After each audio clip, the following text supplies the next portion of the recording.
Continuing on with our season previews, as today we're going to be looking at the Atlanta Braves. As usual, no intro needed, let's get right into the video. The Braves are coming off a good regular season but a disappointing postseason. Their 101 regular season wins was a 13-game improvement from 2021's World Series roster. But as we all know by now, they were eliminated by their division rival in the Phillies, who were heavy underdogs. But even with last year's disappointment, they have been one of the most successful teams over the past 5 years, as they've made the postseason in each of those years. And with all the recent success, Atlanta still has one of the best teams in baseball today. As for this offseason, they made a big pickup in signing Sean Murphy and also picked up a couple other names in Joe Jimenez and Nick Anderson. As for their subtractions, they've lost a few key names in Dansby Swanson, Kenley Jansen, Adam Duvall, and Robbie Grossman. But looking at last year's team offensively, they were one of the league's best, as they had a 760 team OPS, which ranked second, and 243 home runs, which was also second. Looking at this year's projected lineup, I want to start with Ronald Acuna, who last year hit 266 with 15 home runs and 29 stolen bases. It was considered a down year for Acuna, who nearly had 40 home runs and 40 stolen bases as a 21-year-old. He was recovering from a knee injury, so that's most likely why, but this year I think he's fully healthy and may very well win the National League MVP award.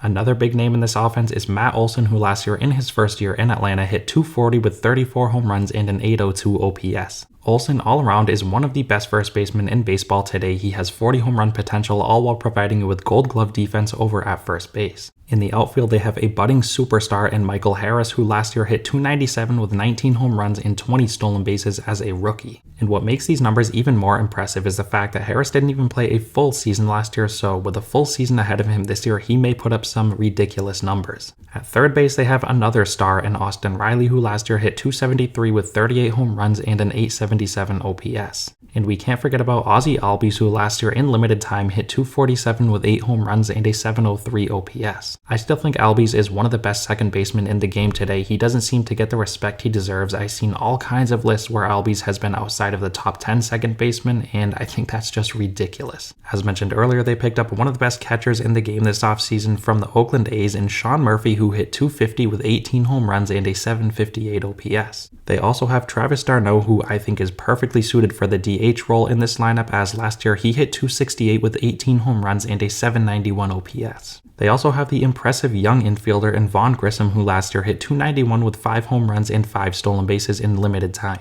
There has been some talk that Grissom may start out the year at AAA, and even if that is the case, I don't think it will be very long before he's back up with the big league team. Another name in this lineup that will get some at-bats is Marcell Ozuna, who last year hit 226 with 23 home runs. As for a few other names who could see some at-bats, we have Eddie Rosario, Orlando Arcia, Jordan Luplow, and Eli White. So as a whole, this offense is stacked top to bottom. It's one of the best in baseball, and I think it's going to be dominant yet again in 2023. Moving on to their pitching, it was one of the best in baseball last year, as they had a 3.46 team ERA, which ranked 5th.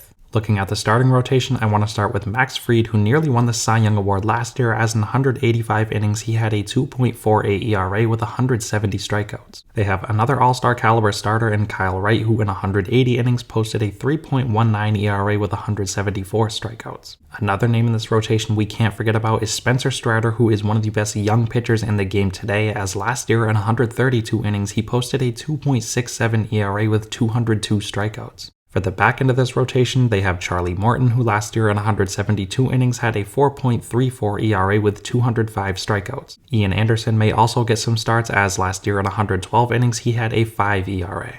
As for a few other names who could get some starts, we have Bryce Elder and Mike Soroka. So similar to their offense, this starting rotation has the potential to be one of the best in baseball this season. Moving on to their bullpen, it was also really good last year, as they had a 3.03 bullpen ERA, which ranked 4th. It looks like Raisel Iglesias will be the 9th inning option, as last year he locked down 17 saves with a 2.47 ERA. I also want to note that since being traded over to the Braves, Iglesias posted a 0.34 ERA, so it's safe to say he's comfortable in Atlanta. As for some other arms in this bullpen, we have Nick Anderson, Joe Jimenez, Dylan Lee, Lucas Luetge, Colin McHugh, AJ Minter, and Jackson Stevens. So as currently constructed, at least in my eyes, this bullpen looks to be one of the best in baseball. So now that we went through this roster top to bottom, let's take a look at the Braves' outlook record-wise and also go over why I believe they may be baseball's most feared team. After going through this roster, it is clear they are built to compete, as they don't have very many weaknesses. I understand they are in a very difficult division, but that was the case last year and they won 101 games. So for this year's outlook, I think we're looking at another 100-win season from Atlanta.